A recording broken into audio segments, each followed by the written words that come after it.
Call the cops! The HOA president shrieked, her voice echoing across Old Mill Lake as I planted private property signs on my newly bought land. She dialed 911, fuming that I dared to block her neighborhood's access to my lakefront. But that call?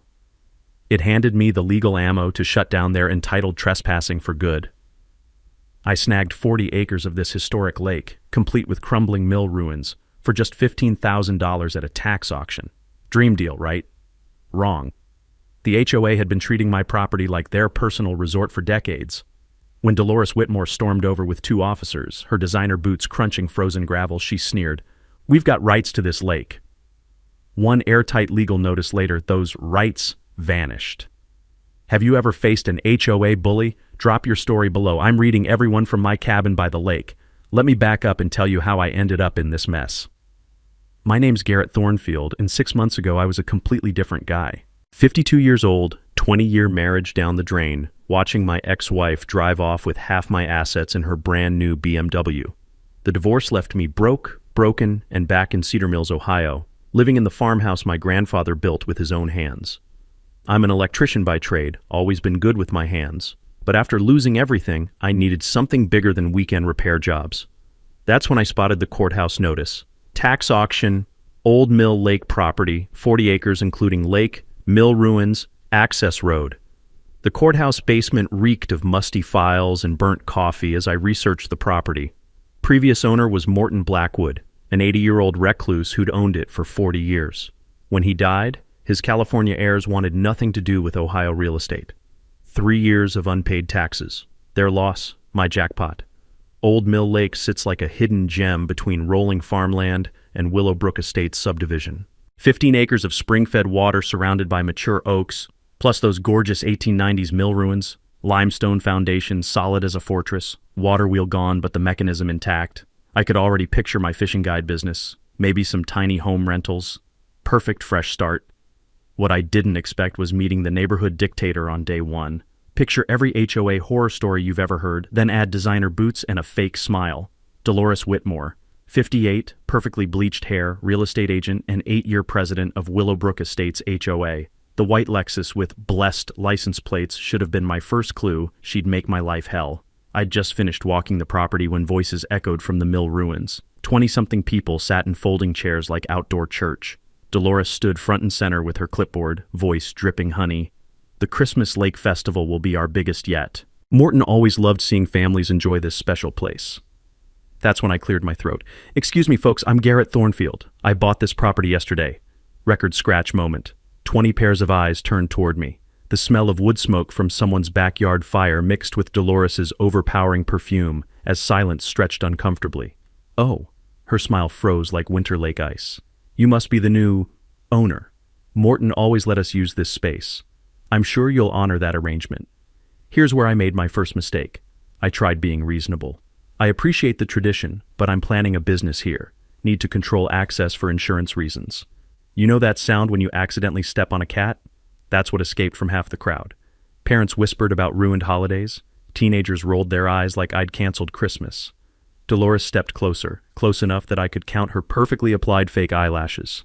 You're new here, honey. You'll learn how things work. We take care of each other. We honor traditions. The way she said honey made my skin crawl, like addressing a slow child who couldn't grasp adult concepts. I'm sure we can work something out, I said, already backing toward my truck. That's when she delivered the threat wrapped in small-town politeness. We'll see about that, honey. We'll just see. Next morning, I arrived with basic private property, no trespassing signs. Nothing fancy, just standard hardware store signs to establish boundaries. Took me 20 minutes to post them around the main access points. I left to grab supplies at the hardware store. Came back 2 hours later to find every single sign torn down, scattered in the lake like expensive confetti. And there stood Dolores with 2 police officers, looking like she'd just caught Al Capone red-handed. There he is, officers, the one disturbing our community traditions. That's when I realized this wasn't going to be about reasonable compromise. This was war. Officer Reginald Murphy stepped out of his cruiser like he was responding to a bank robbery instead of a property dispute. Thick-set guy with a mustache that belonged in 1985, wearing the kind of scowl that said he'd already decided who the bad guy was. Turns out Dolores was his cousin, Small towns, am I right? Sir, we've received complaints about you harassing community members, Murphy announced, hand resting on his belt like I might make a run for it. I gestured toward my torn-down signs floating in the lake. Harassing? Someone destroyed my property. Those signs were disturbing the peace, Dolores chimed in, clutching her purse like it contained the crown jewels. This lake has been community space for 20 years. Murphy nodded sagely, like she'd just quoted constitutional law. Maybe you should reconsider your approach here, Mr. Thornfield. Learn how things work in our community. They left me with diesel fumes hanging in the cold air and a warning about maintaining community harmony. Translation: do what Dolores wants or else. The citation blitz started within days. First violation: improper vehicle storage for my truck parked on my own land. Second, unauthorized material storage for lumber I'd bought to repair the dock. Third, unpermitted signage for my replacement private property signs that apparently violated community aesthetic standards. Each citation carried a $150 fine and mandatory appearance before the town council, where guess who sat as community representative. But here's the thing about being pushed around. Sometimes you learn to push back. 20 years as an electrician taught me that contractors who try to screw you over usually have something to hide. Time for some research. The county courthouse basement became my second home. Hours breathing stale air and squinting at microfiche records that hadn't been touched since disco was popular. I remembered my grandfather always saying, when someone's trying to steal from you, check the paperwork twice. Smart man. Buried in those dusty files, I found the original 1890 deed. Handwritten in old-fashioned script, it included language that made my pulse quicken. Mineral and water rights in perpetuity, including all access routes necessary for said rights. My electrician buddy Jake once told me about a similar case where original deed language trumped decades of assumptions. People think they know property law, but the real power sits in those original documents. The professional boundary survey cost me $1,200 I couldn't afford, but watching the surveyor work was like Christmas morning. The metallic ping of his equipment echoed across the lake as he measured angles with laser precision. Well, I'll be damned, he muttered, checking calculations for the third time. What's wrong? Nothing's wrong. Your property line extends 15 feet into what everyone thinks is the public access road. That whole stretch where people drive to reach other lakefront houses, that's your land. The crunch of gravel under my boots took on new meaning as I walked that disputed road. Every car using it was trespassing, including Dolores. That night, I installed trail cameras among the trees like electronic spies. The forest smelled of pine needles and approaching winter as I positioned the tiny devices. Within 48 hours, I had footage that changed everything. There was Dolores bringing real estate clients for private showings, marketing exclusive lake access as a premium selling point. I watched her gesture grandly toward my property while explaining to buyers how they'd have private community amenities. She was literally selling access to land she didn't own. But the cameras caught more than fraud. Neighborhood teenagers dumping beer cans after midnight bonfire parties. One kid urinating against the mill ruins while friends cheered. Real respectful of that community tradition. The most infuriating footage showed Dolores walking her dog along my restored shoreline. The prissy little thing took a dump right where I'd planted native wildflowers. She looked directly at my camera, smiled that fake smile, and walked away without cleaning it up. Then came the environmental citation. Someone had reported me for disturbing wildlife habitat because I'd been cleaning up trash her precious community kept dumping. The irony was so thick you could spread it on toast. But now I had ammunition, real evidence of what was actually happening here. Dolores wasn't protecting community traditions. She was running a real estate scam using my property as the selling point. When I called my insurance company to ask about liability coverage for public access, their response was immediate. Sir, if you're allowing unauthorized public use of your property, your coverage is void. One drowning lawsuit could cost you everything. The next morning, Dolores escalated again. A county inspector arrived claiming I was violating environmental regulations by unauthorized land disturbance. Turns out he was her golf buddy. As I watched him write up violations for cleaning trash off my own land, I realized this wasn't about traditions or community harmony. This was about money. Specifically, Dolores making money by selling something she didn't own. Time to show her what actual property rights looked like. Dolores wasn't playing games anymore. She was playing for keeps.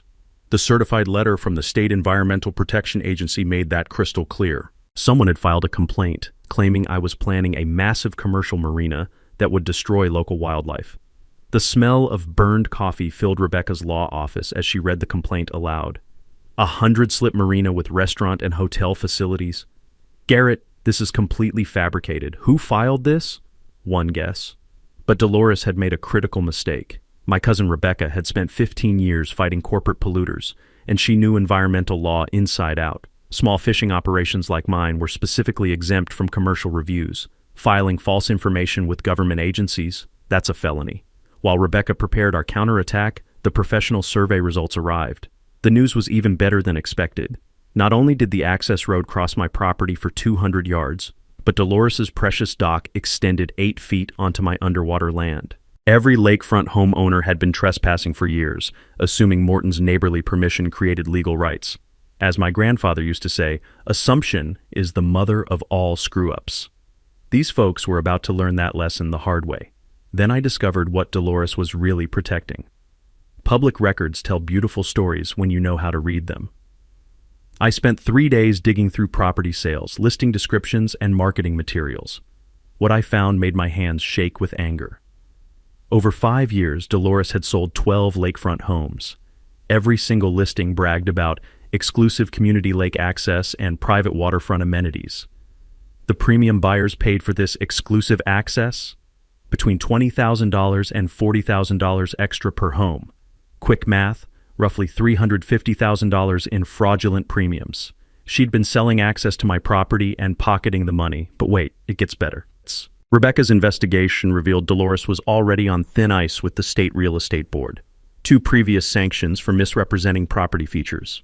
Currently on probation for hiding flood zone risks from buyers. 1 more violation would cost her license permanently. That's when she escalated to full-scale warfare. Save Our Lake, public forum on preserving community access. The flyers appeared overnight in every Willowbrook Estates mailbox. Thursday night, community center. She'd painted me as some corporate developer planning to destroy beloved family traditions and cancel Christmas. The description was masterful manipulation. Nobody wants to be the Grinch, right? While Dolores organized her public lynching, I was having different conversations. Real neighbors, not just HOA zombies. Turns out plenty of folks were sick of Dolores's reign of terror. Tom Kowalski cornered me at the gas station, exhaust fumes mixing with his frustration.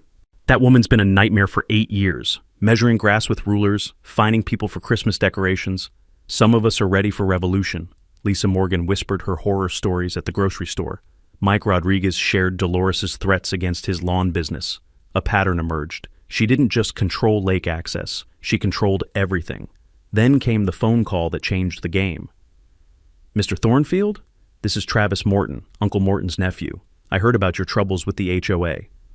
Travis had a box of Morton's papers that nobody bothered examining during a state settlement.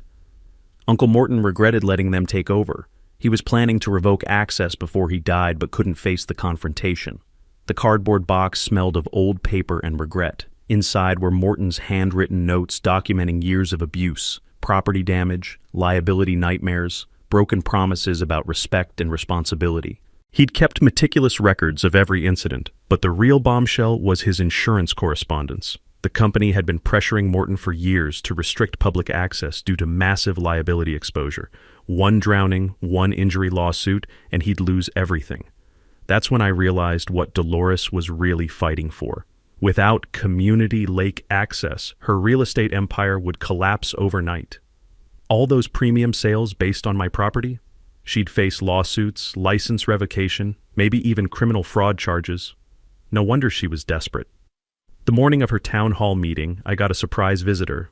County Inspector Bradley Walsh, Dolores's golf buddy, showed up with another violation notice. This time for unauthorized environmental restoration, because I'd been planting native species to prevent shoreline erosion. Mr. Thornfield, you can't just start changing the natural landscape without permits, he announced, clipboard ready. I handed him my phone showing the trail camera footage. You mean I can't clean up beer cans and pizza boxes that your friend's community keeps dumping? His face went pale watching teenagers urinate on the mill ruins while Dolores's dog crapped in my wildflower garden. There's been a misunderstanding, he mumbled, backing toward his truck. Yes, there has been, I agreed, and it's about to get a lot bigger. That night, driving to the community center, I could smell wood smoke from early autumn fires. The sound of gravel crunching under my tires reminded me that every inch of that access road belonged to me. Time to remind everyone else. The community center buzzed with tension thick enough to cut with a butter knife. 70-something residents packed folding chairs while Dolores worked the room like a politician, her perfume creating a cloud of fake sweetness that couldn't mask the metallic smell of fear in the air.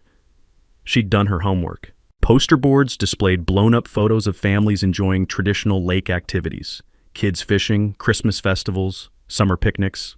All on my property, of course, but she conveniently left that part out.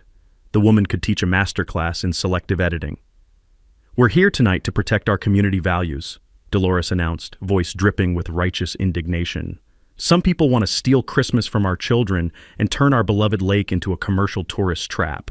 The crowd murmured approval. A few people glared at me like I'd personally kicked their puppies. I sat in the back, taking notes and staying quiet. My grandfather always said, "Let your enemies dig their own graves before you hand them the shovel." That's when she dropped her legal bomb. "I've consulted with an attorney," she continued, gesturing toward a nervous-looking man in an ill-fitting suit. "We have grounds to claim adverse possession. 20 years of continuous community use gives us legal rights to this property." Her brother-in-law Larry stepped forward, sweat beading on his forehead despite the community center's ancient heating system clanking like a dying robot. Adverse possession law is complex, but when a community has used property openly and continuously— Wrong move, Larry, dead wrong. I'd spent the last week researching adverse possession with Rebecca. The legal principle was elegantly simple. You can't claim adverse possession when you had the owner's permission. Morton had explicitly allowed community use. Every witness would confirm that. Permission kills adverse possession claims deader than disco. But I let them dig deeper into their legal grave. Dolores announced their master plan, file a lawsuit demanding the town declare the lake community heritage property, and seize it through eminent domain. Several neighbors applauded like she'd just solved world hunger. "We've already collected 150 signatures," she proclaimed, waving a petition like a battle flag. "The mayor supports preserving community traditions." That's when I stood up. The room went dead quiet, except for that heating system's death rattle. "I appreciate everyone's passion for the lake," I began, voice calm as Sunday morning church, "but I think there's been some confusion about the legal situation here." Dolores's smile turned predatory. "Mr. Thornfield, this is a community meeting about community concerns." "Perfect," I replied, pulling out my surveyor's report, "because I have some community concerns too." The paper rustled like autumn leaves in the sudden silence. "According to this professional boundary survey, your access road crosses my property for 200 yards. Every time you drive to your lakefront homes, you're technically trespassing." A woman in the front row gasped loud enough to wake the dead. Others started whispering like teenagers in detention. "Furthermore," I continued, "Mrs. Whitmore's dock extends 8 feet onto my underwater property. Has been for years." Dolores's face flushed redder than a stop sign. "That's ridiculous. We have rights."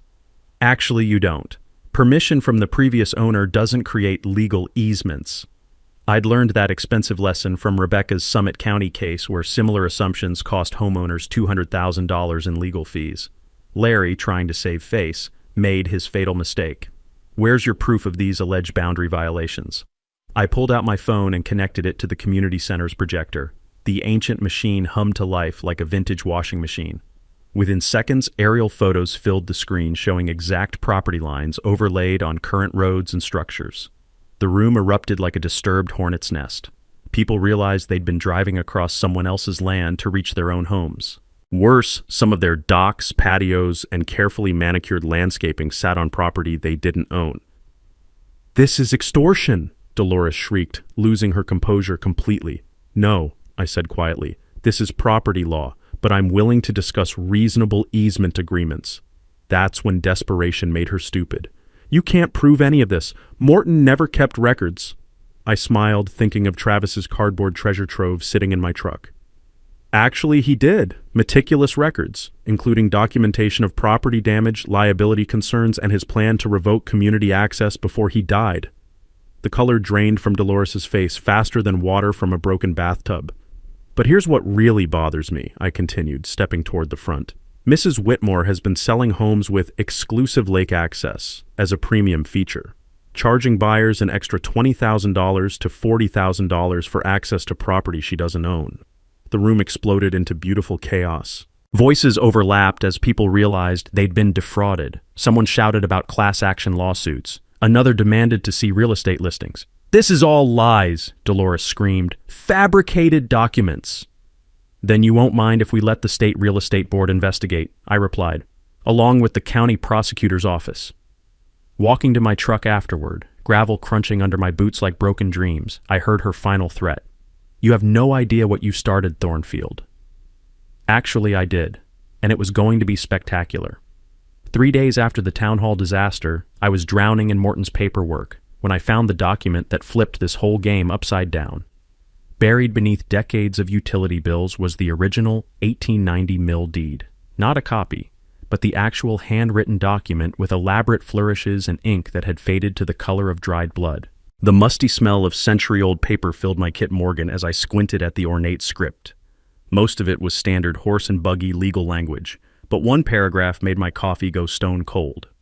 Said property includes artificial lake created by damming of Mill Creek, with downstream landowners bearing proportional responsibility for dam maintenance and structural integrity. I read it 3 times before the beautiful irony hit me like a lightning bolt. Old Mill Lake wasn't natural. It was created by damming the creek that flowed straight toward Willowbrook Estates. Every single HOA member who'd been treating me like a terrorist was legally responsible for maintaining the dam that held back 15 acres of water directly above their precious subdivision. The engineering drawings scattered across my table told the whole story. The 1890 mill operation needed reliable water flow, so they'd built a substantial earthen dam with stone spillway. 130 years later, that dam was still the only thing keeping millions of gallons from turning Dolores's neighborhood into an impromptu swimming pool. I called Rebecca, hands actually shaking as I dialed. "Garrett, are you telling me there's been no dam safety inspection in 30 years? Her voice had that prosecutorial edge that meant someone was about to get destroyed. Morton's got letters from the state going back to the 1990s. They kept demanding inspections, but nothing happened after he got sick. Sweet Jesus, do you understand the liability exposure here? If that dam fails, we're talking wrongful death lawsuits in the tens of millions." The next morning, I hired Pete Kowalski to inspect the structure. What he found was worse than my darkest fears. "Garrett, this thing's held together by prayers and good intentions," Pete announced, his boots making sick squelching sounds in the mud around the spillway. Morning mist rose from the water like ghostly fingers while the smell of rotting vegetation mixed with exposed clay. Major concrete cracks, tree root damage, erosion undermining the foundation. One heavy storm season, and this whole thing lets go. He pointed to areas where water seepage had created sinkholes. "See this pattern? The dam's been slowly failing for years. When it goes, not if, when, you're looking at a 20-foot wall of water hitting Willowbrook Estates at highway speed." My stomach dropped thinking about kids playing in yards that could be underwater in minutes. Cost to fix it? Pete's calculator clicked like castanets as he ran numbers. Emergency repairs to meet state standards? Minimum $180,000? Full reconstruction with modern spillway and monitoring? You're looking at $300,000, maybe more. And the downstream owners pay for this? Every penny, that's what the deed says, and Ohio law backs it up completely. They've been living below a financial time bomb. The cosmic justice was almost too perfect. Dolores and her legal army had spent weeks demanding rights to my property while sitting on a liability that could bankrupt them all. They'd threatened lawsuits while owing me nearly $200,000 in deferred maintenance. But here's the beautiful part. I owned the dam, which meant I controlled their fate. I could demand immediate payment. I could petition the state for emergency repairs at their expense. Or I could negotiate reasonable access agreements in exchange for manageable payment plans. Suddenly, Dolores's community rights seemed less important than avoiding financial apocalypse. My phone buzzed with Rebecca's text. "State inspector coming Monday. When this hits the news, insurance companies will drop every downstream policy like a hot potato." I smiled, watching mist dance across the water's surface. Time to teach the neighborhood about real community responsibility. My Kit Morgan table looked like a war room designed by a caffeinated engineer. Engineering reports battled legal documents for space, while coffee rings created modern art on Pete's dam diagrams. If you'd told me 6 months ago I'd be planning a neighborhood revolution over breakfast, I'd have suggested therapy. Now, bring it on. Time to assemble the Avengers of property rights. Rebecca Santos was my legal nuclear weapon, the only lawyer who got genuinely excited about easement law. Garrett, this damn situation isn't just leverage. It's a guided missile aimed straight at Dolores's empire, she laughed, papers rustling through the phone like autumn leaves. We're not playing neighborhood politics anymore. We're talking public safety and massive financial liability. Pete Kowalski became my technical translator. The retired county engineer could make concrete calculations sound like poetry, which we'd need when explaining to panicked homeowners why their dream property sat in a potential flood zone. Most folks think dams are like sidewalks. They just exist forever, Pete chuckled. Reality's about to give them a very expensive education. Travis Morton signed on as our historian and intelligence officer. His uncle's obsessive record-keeping was providing ammunition I hadn't known existed. Plus, Travis knew which neighbors were reasonable humans versus Dolores cultists.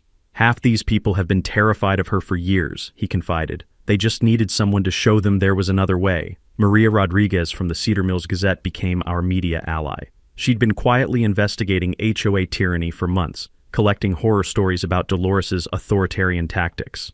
This woman's been a one-person constitutional crisis, Maria said. Time someone held her accountable. The wild card was Father Ben Murphy, Officer Murphy's younger brother, but blessed with actual integrity. Despite family loyalty conflicts, Father Ben had a reputation for fairness that could neutralize his brother's obvious bias. If things got nasty, we'd need a respected voice calling for sanity. Our legal strategy unfolded while morning coffee steamed against my Kit Morgan window. Rebecca outlined the timeline. We file the dam safety violation Monday morning. State inspector arrives within days. Once he confirms Pete's findings, every downstream owner gets certified letters about their liability exposure. Their insurance companies get copies too, she added with prosecutorial glee. Nothing motivates homeowners like the prospect of losing coverage.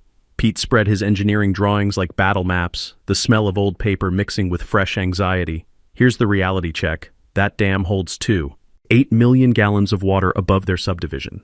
If it fails during spring floods, Dolores's house goes underwater in under 3 minutes. The financial education campaign was crucial because most folks had no clue what they were facing. Emergency repairs would cost each household roughly $2,400 in back maintenance. Full reconstruction? Around $4,000 per house, but lose lake access entirely because the dam had to be demolished? Property values would crater by $30,000 to $50,000 per home. Basic math makes the choice obvious, Rebecca explained. Pay reasonable maintenance and keep lake access, or watch your biggest investment become worthless. Maria took point on investigating Dolores's real estate fraud while we handled the dam crisis. I've got 3 buyers ready to go public about the lies she told them during sales. Exclusive lake access that wasn't exclusive or legal. This could be the story that finally exposes her whole corrupt operation. Father Ben's role was community psychology. People are scared and angry, he observed during our Friday strategy session. They need solutions, not just problems. Show them a path that protects their families and investments, and most reasonable folks will listen. The technical preparation took forever because Pete insisted on translating engineering jargon into human language. We created visual aids showing flood patterns, timing, and property damage projections. The goal wasn't terrorizing people, but helping them understand reality without sugarcoating. My crash course in dam liability law revealed Ohio's beautifully clear statute. Downstream property owners share maintenance costs proportional to benefits received. Since all lakefront homes use the lake for recreation and property values, they all owed equally, period. My electrician background actually helped design solutions. I proposed automated monitoring systems tracking water levels, structural stress, and weather conditions. Early warning sensors could alert residents to problems before they became catastrophes. Community-funded system would cost each household about $200 annually, chump change compared to flood damage. The compromise framework emerged from late-night planning sessions fueled by determination and too much caffeine. Reasonable lake access during designated hours, with maintenance costs spread through HOA fees. Environmental restoration creating local jobs while improving property values. Christmas festival continuing with proper safety protocols and insurance. But we also prepared for total war if Dolores chose stupidity over survival. RICO suits alleging conspiracy, criminal referrals for fraud, individual trespass lawsuits against every homeowner who'd crossed my property line. As I organized our battle plan, wood smoke from evening fires drifted through the crisp air. Some neighbors would become allies. Others would follow Dolores into legal oblivion if she asked. Either way, Monday's inspection would end her reign of terror. The age of accountability was dawning. Sunday night before the state inspection, someone cut my electrical lines. I woke up to complete darkness and the acrid smell of burned insulation filling my farmhouse. Security system dead, refrigerator silent, even my coffee maker sat lifeless like a betrayed friend. Outside, my truck wouldn't start. Sugar in the gas tank, according to the mechanic who towed it Monday morning. The real masterpiece was what they'd done to my trail cameras. Every single one repositioned to face the sky, memory cards wiped clean. Professional job by someone who knew exactly where I'd hidden them. This wasn't random vandalism, Pete observed, examining severed cables with his engineer's eye. Someone wanted you blind and powerless for the inspection. Perfect timing. State Inspector Davidson arriving at 10 a.m. and suddenly I had no power, no transportation, no security footage. If I couldn't participate in my own property inspection, Dolores could spin whatever lies she wanted. That's when the anonymous flyers appeared. Every car in town had one tucked under windshield wipers. "Protect our families from dangerous outsiders," screamed in blood-red letters above a telephoto shot of me examining the dam, looking appropriately sinister. "Garrett Thornfield threatens to destroy the dam protecting our children," the flyer claimed. "He wants to flood our neighborhood unless we pay millions in extortion. This dangerous man has no regard for family safety." Masterful lies mixing just enough truth to sound credible. They even included a fake quote, "If they don't pay up, I'll open the spillway myself." I borrowed Travis's truck to reach the inspection, arriving as Inspector Davidson pulled up. The man looked like Central Casting's idea of a government engineer. Clipboard, hard hat, and the expression of someone who'd seen too many disasters. "Mr. Thornfield, here about the dam assessment." Cue Dolores's grand entrance flanked by 6 HOA board members like a presidential candidate. Her smile could have powered every Christmas light in Ohio. "Inspector Davidson, thank goodness you're here," she gushed with that special tone reserved for authority figures. "We're desperately concerned about this man's threats to community safety." She handed him a manila folder thick as a phone book. "We've documented safety violations and inflammatory statements. This morning we found evidence he's been sabotaging neighborhood infrastructure." My blood turned to slush. Whatever was in that folder, she'd been planning this ambush for days. Davidson flipped through pages, frown deepening with each document. "Mr. Thornfield, it says here you've threatened to open the spillway and demanded extortion payments from residents." "Completely false," I replied, sounding defensive even to myself. "Multiple signed witness statements," Dolores added helpfully. "Residents heard him threaten to flood our neighborhood." Half the HOA board nodded like trained seals, either coached to lie or genuinely brainwashed by Dolores's propaganda. In small-town politics, the difference gets pretty blurry. But here's where Dolores made her fatal mistake. She got cocky. While Davidson examined the dam structure, she continued her character assassination for the growing crowd of neighbors. "This man has no qualifications to assess dam safety. We demand a second opinion from real experts." "Ma'am, I am a qualified expert," Davidson replied, with the dry humor of someone who'd heard every excuse. "And these findings are extremely concerning." He spent an hour documenting every crack, every erosion sign, every structural failure with methodical precision.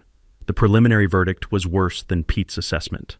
"This structure is in immediate danger of catastrophic failure," Davidson announced. "I'm recommending emergency action to protect downstream residents." That's when Dolores overplayed her hand completely. "Inspector, we've contacted the mayor about using eminent domain to seize this property for public safety. Clearly, this man is incapable of responsible ownership." The crowd murmured approval, but I caught something else in Davidson's expression: suspicion.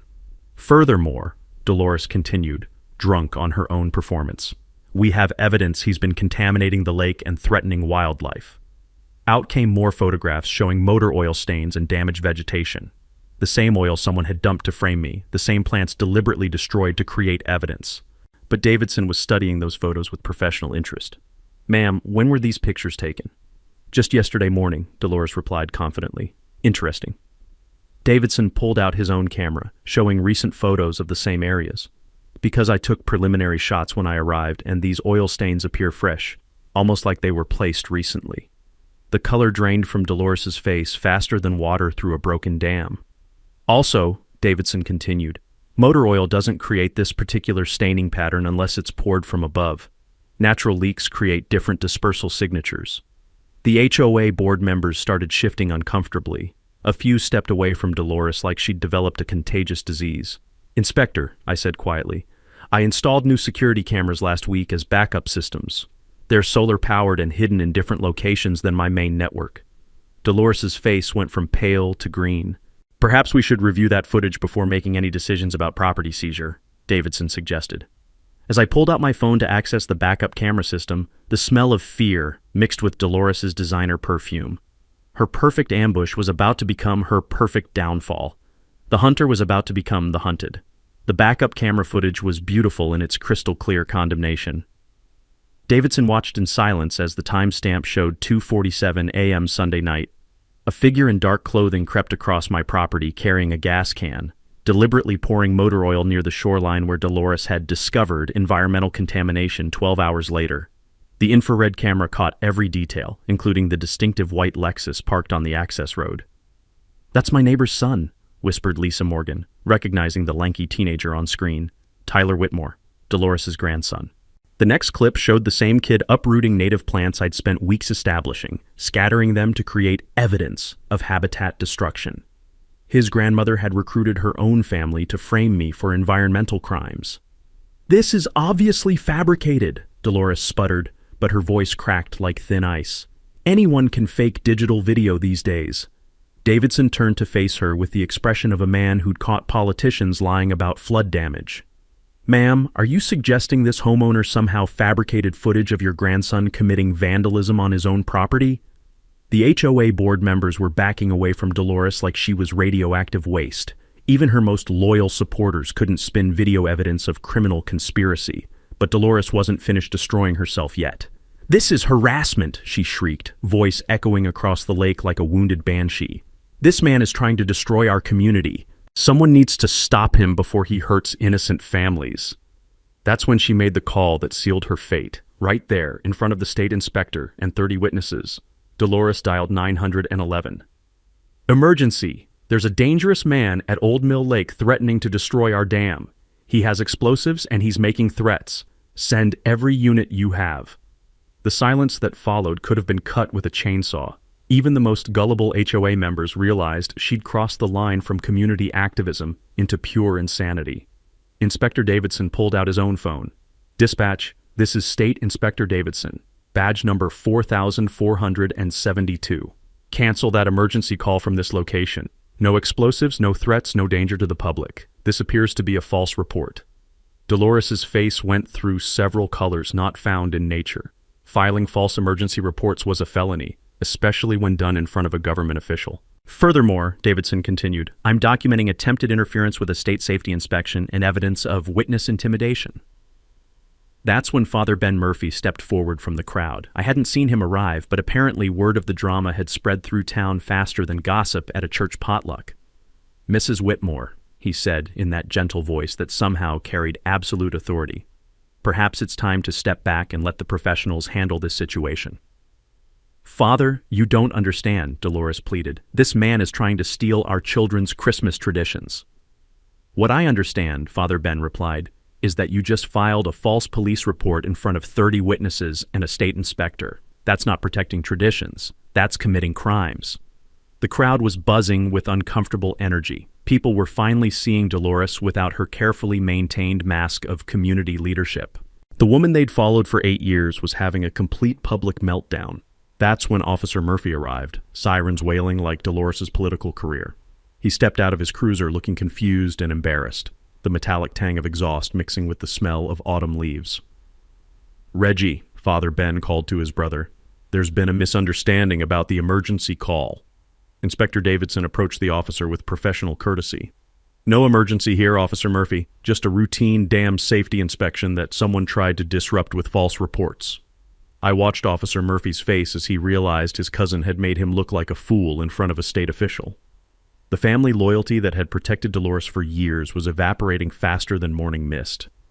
"Ma'am," Murphy said to Dolores, "I need to speak with you privately."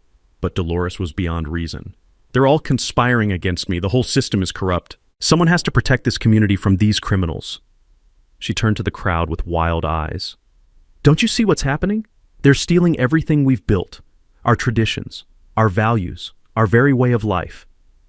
The nervous shuffling sounds from the crowd told the whole story. Even her most devoted followers were edging away from the spectacle.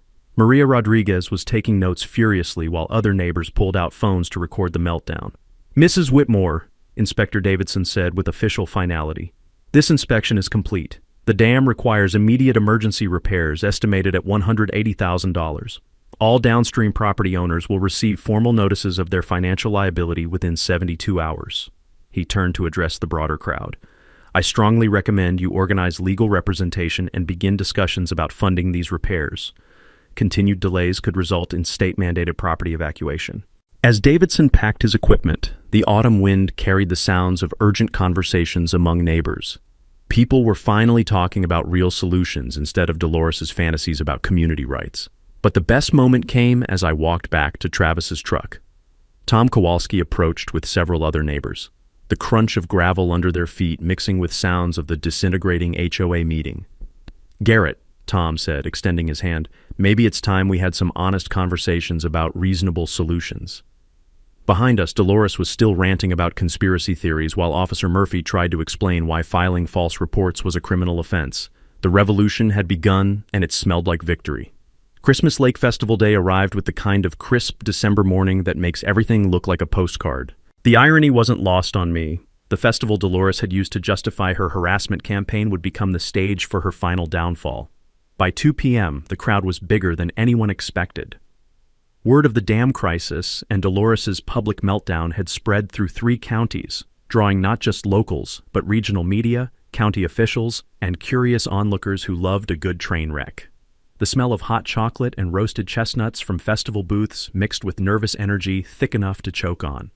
Dolores had set up her makeshift stage near the mill ruins, complete with a microphone system that squealed feedback across the frozen lake. She stood there in her best red coat and matching scarf, looking like a department store Christmas display come to life. "Friends, neighbors, families," she began, voice carrying that familiar fake sweet tone that had fooled people for years. "We're here today to save our beloved Christmas tradition from those who would destroy it for profit." The crowd of about 200 people included some faces I recognized and many I didn't. County Prosecutor Williams stood near the back with Inspector Davidson, both looking like they'd rather be anywhere else. Maria Rodriguez had her camera ready while Father Ben positioned himself where he could intervene if things got ugly. "For 20 years, this lake has been the heart of our community," Dolores continued, gesturing grandly toward the water. "Children have learned to fish here. Families have celebrated holidays here. Memories have been made that will last lifetimes." A few people nodded along, but I noticed many in the crowd looked uncomfortable. Word about the dam liability had spread, and homeowners were starting to understand the financial reality behind Dolores's pretty speeches. "Now some people want to steal that away from us," she said, voice rising with manufactured emotion. "They want to turn our sacred family space into a commercial tourist trap that serves only greed." That's when she pointed directly at me. "Garrett Thornfield bought this property intending to destroy our way of life. He's threatened to flood our neighborhood unless we pay him millions in extortion money." The crowd turned to stare at me like I was the villain in a Christmas movie. A few parents pulled their children closer, as if I might start drowning puppies at any moment. I waited for her to finish digging her own grave. "We have legal rights to this property," Dolores declared. 20 years of continuous use gives us ownership through adverse possession. No carpetbagger from outside our community can take away what belongs to us." She held up her petition with theatrical flair. Over 200 signatures demanding the town protect our heritage through eminent domain. "The mayor supports us. The community supports us." The applause was polite but scattered. People were starting to notice that several prominent neighbors weren't clapping, including Tom Kowalski and other reasonable voices who'd been quietly building support for compromise. That's when Prosecutor Williams stepped forward and asked for the microphone. The crowd went silent except for the sound of ice creaking under the festival setup equipment. "Folks, I appreciate the passion everyone's showing for community traditions," Williams began. "But there are some legal realities we need to address." He gestured toward Inspector Davidson. The state dam inspection revealed serious safety concerns. This structure is at risk of catastrophic failure, which would flood downstream properties within minutes. A collective gasp rippled through the crowd. Parents started looking nervously at their children playing near the shoreline. "Furthermore," Williams continued, The original property deed makes downstream landowners financially responsible for dam maintenance. That's approximately $180,000 in immediate repairs, split among affected homeowners. The mood shifted like a weather front moving through. Suddenly, people were doing mental math instead of defending traditions. But here's what concerns me most, the prosecutor said, voice taking on that edge prosecutors use when they're about to drop a bomb. We have evidence of organized harassment, filing false reports, and witness intimidation designed to deprive Mr. Thornfield of his legal property rights. He pulled out a manila folder thick with documents. Video evidence of vandalism, audio recordings of coordinated harassment, false police reports filed in front of state officials. Dolores tried to grab the microphone back. This is a conspiracy. They're all working together to destroy our community. Ma'am, Williams said firmly, you're under investigation for real estate fraud, filing false reports, and conspiracy to deprive civil rights. I strongly suggest you consult an attorney. The crowd erupted into chaos. Some people started demanding answers about their property purchases. Others wanted to know about the dam liability. A few die-hard Dolores supporters tried to shout down the prosecutor, but their voices were drowned out by angry homeowners who realized they'd been lied to. That's when I finally took the microphone. Folks, I said, voice carrying across the suddenly quiet crowd, I know this is a lot to process, but I want to make something clear. I never wanted to be anyone's enemy. I gestured toward the lake, ice glittering in the afternoon sun. This place is beautiful, your traditions are important, and I want to find solutions that work for everyone. The silence was complete now, broken only by the distant sound of children playing and the gentle lapping of water against ice. I'm proposing formal easement agreements that give you continued lake access while ensuring proper maintenance and insurance coverage, reasonable fees, shared responsibilities, and protection for everyone's investments. I paused, making eye contact with families in the crowd. Your children can still learn to fish here. You can still have Christmas festivals, but we're going to do it legally, safely, and sustainably. The applause started slowly but built like an avalanche. Not everyone was clapping, but enough people were nodding that I knew the tide had turned. Dolores made one last desperate attempt to regain control, but her voice was lost in the sound of neighbors finally talking to each other about real solutions instead of manufactured outrage. The age of accountability had officially begun. 3 months later, Old Mill Lake looked like a completely different place, and I mean that in the best possible way. The Christmas Lake Festival had continued as planned that December day, but under new management. Within 48 hours of Dolores's public meltdown, the HOA board voted her out unanimously and elected Tom Kowalski as interim president. His first official act was signing a formal easement agreement that gave the community reasonable lake access in exchange for proportional maintenance costs. The legal aftermath was swift and beautiful. Dolores pled guilty to filing false reports and was sentenced to 6 months probation plus $15,000 in restitution to affected property buyers. Her real estate license was permanently revoked, and she quietly moved to Florida, probably terrorizing some unsuspecting retirement community by now. Officer Murphy was transferred to traffic duty after an internal investigation revealed he'd ignored multiple complaints about his cousin's harassment campaign. His brother Father Ben became an unofficial community mediator, helping neighbors work through years of accumulated grievances that Dolores had either caused or weaponized. The dam repairs were completed ahead of schedule and under budget thanks to Pete Kowalski's engineering expertise and competitive bidding among local contractors. The new automated monitoring system I designed sent weekly status reports to every downstream homeowner, ensuring transparency and early warning of any future issues. But the real transformation was in the community itself. My fishing guide business took off faster than a tourist fleeing an HOA meeting, with bookings from 3 states and a waiting list stretching into summer. The tiny home rentals were booked solid by city folks wanting to escape urban chaos for peaceful weekends by the water. Revenue sharing with the community funded improvements that benefited everyone. New playground equipment, enhanced boat ramps, and professional landscaping that made the whole area look like a resort instead of a battleground. Property values rose 15% within 6 months, more than offsetting the maintenance costs that had initially terrified homeowners. Turns out, professional lake management and guaranteed access rights were premium selling points that attracted quality buyers. The environmental restoration project became a model for similar communities across Ohio. Native plant restoration prevented erosion while creating wildlife habitat that brought bird watchers and nature photographers. The morning air now carried the fresh scent of wildflowers and clean water instead of the toxic atmosphere Dolores had fostered. Lisa Morgan started a community garden on a corner of my property, where local families grew vegetables that reduced grocery bills while kids learned sustainable agriculture. The smell of fresh tomatoes and herbs mixed with lake breezes created an atmosphere that felt like paradise compared to our previous neighborhood warfare. The Morton Blackwood Environmental Scholarship was established with revenue-sharing funds, sending 2 local students annually to study environmental science. The first recipients were Tommy Rodriguez and Sarah Kowalski, kids who'd grown up playing by the lake and wanted to protect places like it for future generations. Maria Rodriguez's investigative series on HOA overreach won a state journalism award and led to legislative hearings about preventing similar harassment campaigns. The legal framework we'd developed became a template for resolving property disputes without years of litigation. The annual Lake Festival grew into a regional attraction, bringing thousands of visitors and hundreds of thousands in economic impact to Cedar Mills.